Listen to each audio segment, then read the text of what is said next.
ಈ ದೇಶದ ಹಿಂದೂಗಳು ನಾವೆಲ್ಲರೂ ಕೂಡ ಭಾರತ ಮಾತೆಯ ಮಕ್ಕಳು ಅನ್ನೋದನ್ನ ಈ ಘಟನೆ ಮುಖಾಂತರ ಇಡೀ ಪ್ರಪಂಚಕ್ಕೆ ತೋರಿಸ್ಕೊಟ್ಟಿದ್ದು ತುಂಬ ಹೆಮ್ಮೆಯ ಸಂಗತಿ. ಹಣೆ ಕುಂಕುಮ ಇದ್ರೆ ಗುಂಡಿ ಕೊಟ್ಟು ಹೊಡೆಯೋದು, ಅದ್ಯಾವುದೋ ಕುರಾನ್ ಅನ್ನೋ ಪದ ನಂಗೆ ಹೇಳಕ್ಕೆ ಬರಲ್ಲ, ಅದು ಕಲ್ಮಾ, ಅದನ್ನು ಹೇಳಿಸೋ ಪ್ರಯತ್ನ ಮಾಡೋದು, ಇನ್ನು ತೀರಾ ಕೊನೆ ಬಟ್ಟೆ ಬಿಚ್ಚಿಗೆ ಹೋಗುವಂಥ ನೀಚತನ ತನಕ ಹೋಗಿ ಅವನು ಹಿಂದೂ ಹೌದು ಅಂತ ಆದ ನಂತರ ಹೊಡೆದಾಕಿರೋದು.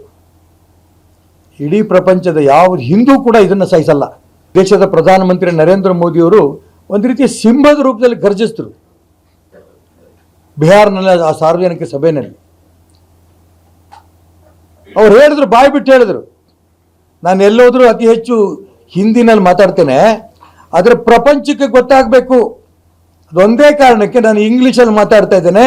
ಈ ಉಗ್ರಗಾಮಿಗಳು ಮತ್ತೆ ಅವ್ರ ಬೆಂಬಲಕ್ಕೆ ನಿಂತ ಪೋಷಕರು ಅವರುಗಳಿಗೆ ಹುಡುಕಿನ ಹೊಡಿತೇವೆ, ಮಣ್ಣಿನಲ್ಲಿ ಮಣ್ಣಾಗ ತನಕ ಬಿಡಲ್ಲ ನಾವು.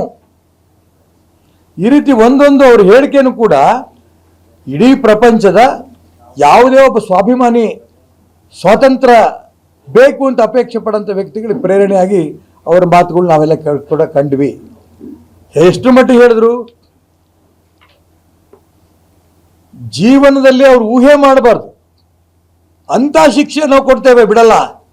ಅನೇಕ ಮುಸಲ್ಮಾನ್ ರಾಷ್ಟ್ರಗಳು ಕೂಡ ಇವತ್ತು ಅವ್ರ ಒಪ್ಪಿಗೆ ಇದೆಯೋ ಇಲ್ಲೋ ಗೊತ್ತಿಲ್ಲ, ನರೇಂದ್ರ ಮೋದಿ ಅವರು ತಗೊಂಡಂತ ಈ ದಿಟ್ಟ ನಿಲುವನ್ನು ಅವರೆಲ್ಲರೂ ಕೂಡ ಬೆಂಬಲಿಸಿದ್ದಾರೆ.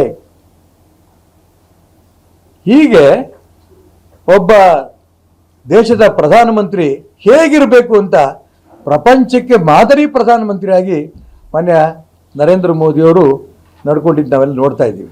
ವಿಶೇಷವಾಗಿ ಶಿವಮೊಗ್ಗದಲ್ಲಿ ನಾವು ಗಮನಿಸಿದ್ದೇವೆ. ಅವ್ರ ಹೆಣ ಅಲ್ಲಿ ಬಿದ್ದಿದೆ, ಮಂಜುನಾಥ್ ರಾವ್ದು. ಅವರ ಶ್ರೀಮತಿ ಪಲ್ಲವಿ ಹೇಳ್ತಾರೆ, ನನ್ನನ್ನು ಹೊಡೆದಾಕ್ರಿ, ನನ್ನ ಮಗನ್ನು ಹೊಡೀರಿ. ಮಣ್ಣಿನ ಗುಣ. ರಾಣಿ ಚೆನ್ನಮ್ಮ, ಸಂಗೊಳ್ಳಿ ರಾಯಣ್ಣ ಈ ಹೆಸರುಗಳನ್ನ ಕೇಳಿದ್ವಿ, ಛತ್ರಪತಿ ಶಿವಾಜಿ ಮಹಾರಾಜ್. ಪ್ರತಿಯೊಬ್ಬ ಭಾರತೀಯ ವ್ಯಕ್ತಿಯ ಹಿಂದೂ ರಕ್ತದಲ್ಲಿ ಇದು ಬೆರೆತಿದೆ. ಜಸ್ಟ್ PUC ಪಾಸ್ ಮಾಡಿರಂಥ ವಿದ್ಯಾರ್ಥಿ ಆ ಉಗ್ರಗಾಮಿ ಏನು ಹೊಡೆದಾಕಿದ್ದಾನೆ, ಅವನಿಗೆ ಮುಖಕ್ಕೆ ಊಗದೆ ಹೇಳ್ತಾನೆ, ಏ ಕುತ್ತೆ ನನಗೂ ಹೊಡೆದಾಕಿ ನೋಡೋಣ ಅಂತ. ಬೇರೆಯವರಾದ್ರೆ, ಬೇರೆ ದೇಶದ ಮಕ್ಕಳಾಗಿದ್ರೆ ಹೆದರು ಓಡೋಗ್ತಿದ್ರೆ. ಈ ಶೌರ್ಯ ಭಾರತದ ಮಣ್ಣಲ್ಲಿರುತ್ತೇವಿನ ಬೇರೆ ಎಲ್ಲಿದೆಯೋ ನನಗಂತೂ ಗೊತ್ತಿಲ್ಲ. ಪಾಕಿಸ್ತಾನದ ಇವತ್ತಿನ ಪರಿಸ್ಥಿತಿ ಹೇಗಿದೆ ಅಂದರೆ ಜೀವಂತ ಶವವಾಗಿದೆ. ಪಾಕಿಸ್ತಾನ ಇವತ್ತು ಜೀವಂತ ಶವ, ಅದು ಬದುಕಿದೆಯೋ ಸತ್ತಿದೆಯೋ ಗೊತ್ತಿಲ್ಲ, ಆ ಥರ ಒಂದು ಶವವಾಗಿ ಬಿದ್ದಿದೆ. ಯಾವುದೇ ದೇಶ ಪಾಕಿಸ್ತಾನದ ಜೊತೆಗೆ ಇಲ್ಲದೆ ಇರೋದು ತುಂಬ ಸಂತೋಷ.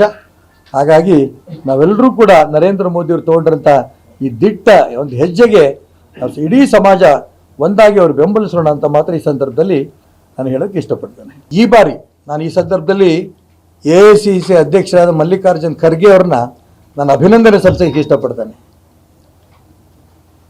ಮೊದಲನೇ ವಿರೋಧ ಪಕ್ಷದ ನಾಯಕರಾಗಿ ಅವ್ರು ಹೇಳಿಕೆ ಕೊಟ್ಟರು, ಈ ದೇಶ ಇವತ್ತು ಒಂದಾಗಬೇಕಾಗಿದೆ, ಕೇಂದ್ರ ಸರ್ಕಾರ ಯಾವುದೇ ಕ್ರಮ ತಗೊಳ್ಳಿ ನಾವು ಅವ್ರ ಜೊತೆಗಿರ್ತೇವೆ.